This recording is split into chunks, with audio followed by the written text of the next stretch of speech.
Bonjour à tous et bienvenue sur Scoop. Scoop, c'est l'actu TV People en temps réel. Aujourd'hui, nous allons parler des obsèques de Gaspard Huliel.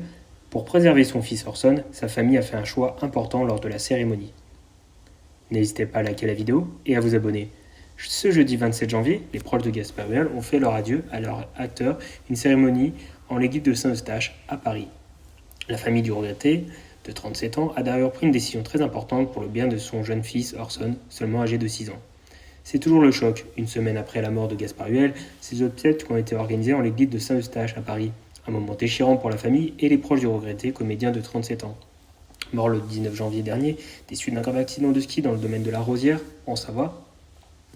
Après cette disparition si brutale, il a fallu à l'entourage de l'ancien compagnon de Guy Pietri rendre un dernier hommage à celui qui a tant aimé. Dans la cathédrale parisienne, ce sont environ 1000 invités qui se sont réunis pour saluer une ultime fois sa mémoire. Gaspard Huliel sera ensuite inhumé au cimetière de Père-Lachaise au cours d'une cérémonie beaucoup plus intime où ses amis les plus proches viendront pleurer avant sa mise en terre. Un instant qui s'annonce insupportable, surtout que l'acteur laisse derrière lui son très jeune fils Orson. Face à l'impensable pour un petit garçon, la famille de Gaspard Huliel a pris une grande décision pour la cérémonie religieuse.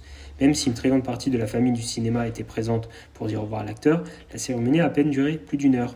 Il y a d'ailleurs eu très peu d'interventions durant cette obsèque, un choix réfléchi par les proches du comédien. Il y a beaucoup de monde qui vont assister à ces obsèques. Il devrait y avoir peu de prises de parole, en tout cas ceux et celles qui comptent pour son petit garçon de 6 ans qui s'appelle Orson. C'est ce que voulait la famille, que les prises de parole à l'église aient du sens pour son petit garçon, a révélé le journaliste. Une initiative saluée pour le petit garçon qui vient de perdre son papa très tôt. Merci à tous d'avoir regardé la vidéo. Abonnez-vous pour être notifié des actus TV et People en temps réel et on se retrouve bientôt pour un prochain scoop.